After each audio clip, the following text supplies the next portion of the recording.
రేపు అసెంబ్లీకి కేసీఆర్ రావాలని డిమాండ్ చేశారు మంత్రి పొన్నం ప్రభాకర్.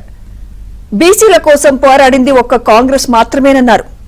బీఆర్ఎస్ బీసీలకు అన్యాయం చేస్తోంది అంటున్న మంత్రి పొన్నం ప్రభాకర్ తో మా ప్రతినిధి Siddharth face to face. BC కులగణన రిపోర్టును రేపు అసెంబ్లీలో ప్రవేశపెడుతున్నారు. దీనిపై మనతో మాట్లాడడానికి మంత్రి పొన్నం ప్రభాకర్ ఉన్నారు. ఆయనతో మాట్లాడదాం. సార్, మీరేమో చాలా చారిత్రాత్మక నిర్ణయం అని చాలా హేల్ చేస్తూ ఉన్నారు. బీఆర్ఎస్కి సంబంధించినటువంటి నాయకులు మాత్రం దీన్ని విమర్శిస్తున్నారు. ఇది తప్పుల తడక అని విమర్శిస్తున్నారు. కాంగ్రెస్ పార్టీ బీసీలను మోసం చేస్తుంది అని బీసీ నాయకులు చెప్తా ఉన్నారు. ఏం చెప్తారు వాళ్ళకి? అధికారంలో ఉన్న ప్రతిపక్షంలో ఉన్న రాజకీయ పార్టీగా ఏదైనా న్యాయం చేయాలి బీసీల కంటే కాంగ్రెస్ పార్టీతో సాధ్యం. మాట్లాడుతున్న రాజకీయ పార్టీ అధికారంలో ఉన్నప్పుడు తన్ని తరివేసి బీసీలు కొత్తిప్పితే దాని తదుపరి అధికారికంగా ఉన్న పార్టీ పక్షాన కూడా వాళ్ళకేం స్థానాలు లేవు. వాళ్ళు మాట్లాడే హక్కు ఎక్కడిది? Congress party has every right. ఇవాళ మేము జరిపిన ప్రక్రియలో సహకరించిన వాళ్లకు అడిగే హక్కు ఉంటుంది.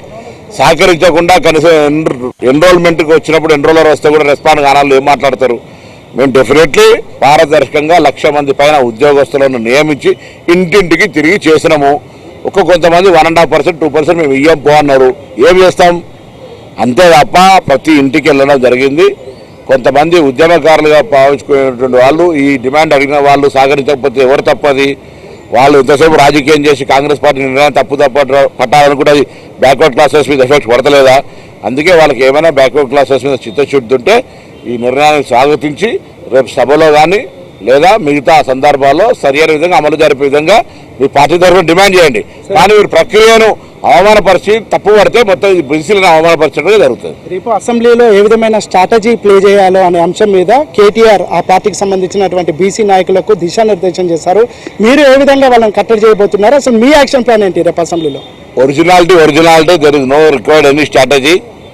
కొంత ఆర్టిఫిషియల్గా ఉన్నటువంటి వాళ్ళు స్ట్రాటజీ ప్లాన్ చేసుకొని డిజిటలైజేషన్ చేసుకోవాల్సి వస్తుంది ఊహించుకొని.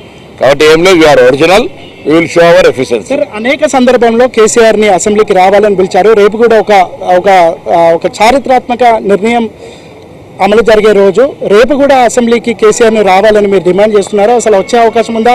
మీరు ఏమైనా స్పెషల్ రిక్వెస్ట్ ఏమైనా చేయబోతున్నారా? నేను ఉదయం శాసనసభ కార్యదర్శి గారి దగ్గర విచారించిన 119 శాసనసభ్యులకు శాసనసభ పక్ష నాయకుడితో పాటుగా ప్రతిపక్ష నాయకుడితో సహా అందరికీ కూడా ఆహ్వానాలు వెళ్ళినాయి. అందరూ రావాలని కోరుకుంటాను. ఇది ఒక చారిత్రాత్మక ఘట్టం. సభలో అందరూ ఉండి బలహీన వర్గాలకు సంబంధించి ఇంకా దశ మెరుగైన విధంగా 119 శాసనసభ్యులందరూ అధికార పక్ష నాయకుడు అంటే సభాపక్ష నాయకుడు ప్రతిపక్ష నాయకుడు అన్నప్పుడు అందరూ వస్తారు కదా. కాబట్టి వారు రమ్మని కోరుతారు. అందరూ వచ్చి ఈ బలహీన వర్గాలకు సంబంధించిన ఈ ప్రభుత్వ నిర్ణయానికి సరైన రోడ్ మ్యాప్ నిర్ణయించే విధంగా సలహా సూచనలు ఇవ్వాలని విజ్ఞప్తి చేస్తారు. విద్యా ఉద్యోగాలలో ఇప్పటికే బీసీ రిజర్వేషన్ ఇంప్లిమెంట్ జరుగుతుంది. రాజకీయ రిజర్వేషన్లు ఇంప్లిమెంట్ జరుగుతాయా? జరిగాయని ఉన్నాయి కానీ లేవు. స్థానిక సంస్థలు ఉన్నాయి. చట్టసభలో సంబంధించి ఇబ్బంది వచ్చింది. పర్సెంటేజ్ సంబంధించి సుప్రీంకోర్టు తీర్పులు చెప్పింది కాబట్టి ఆగింది. ఆ తీర్పుల కొరకే లోకల్ బాడీ ఎలక్షన్స్ ఆగినాయి. అది కూడా ఇప్పుడు డెడికేషన్ కమిటీ ద్వారా నివేదిక వస్తుంది కాబట్టి అన్ని కూడా ఓవర్కమ్ అయిపోయి ఎన్నికల నిర్వహణ సరి అయినటువంటి ప్రాతినిధ్యం బలహీన వర్గాలతో పాటు ఎన్నికలు జరుగుతాయి. ఫైనల్ గా నిర్ణయం నుంచి నివేదిక దాకా ఈ మొత్తం ప్రాసెస్ లో మీరు ఉన్నారు. ఒక బీసీ బిడ్డగా మీరు విద్యార్థి సంఘాల్లో ఉన్నప్పటి నుంచి డిమాండ్లు చేస్తున్నారు. ఫైనల్ గా ఒక ఫ్రూట్ఫుల్ కంక్లూజన్కి వచ్చింది. ఏ విధంగా ఫీల్ అవుతున్నారు? I'm very happy. నేను కావాలని కోరుకున్న విద్యార్థి ఉద్యమ నాయకుని 86లో డిగ్రీ చదివే సందర్భంలో ఇది కావాలి అని మురళీధరరావు కమిషన్లో రోడ్డు ఎక్కి ఉద్యమించిన వాళ్ళం. ఇవాళ అందుకు సంబంధించినటువంటి ప్రక్రియ పూర్తయి నిర్ణయం నుంచి నివేదిక దాకా చట్టసభలలోకి వచ్చి దానికి సంబంధించిన కార్యాచరణ రూపొందిస్తుంటుంటే నాకంటే ఆనందపడే వాళ్ళు లేరు. ఇది నాకు ధన్యవాదాలు. మా పార్టీలో ఉన్నా కాబట్టి సాధ్యమైంది. ఇది మొత్తానికైతే రేపు అన్ని రాజకీయ పార్టీలకు సంబంధించినటువంటి 119 మంది శాసనసభ్యులు సహకరించాలని మంత్రి పొన్నం ప్రభాకర్ విజ్ఞప్తి చేస్తున్నారు. వీడియో జర్నలిస్ట్ రాజీవ్తో సిద్ధార్థ, ఏబిఎన్ ఆంధ్రజ్యోతి, హైదరాబాద్.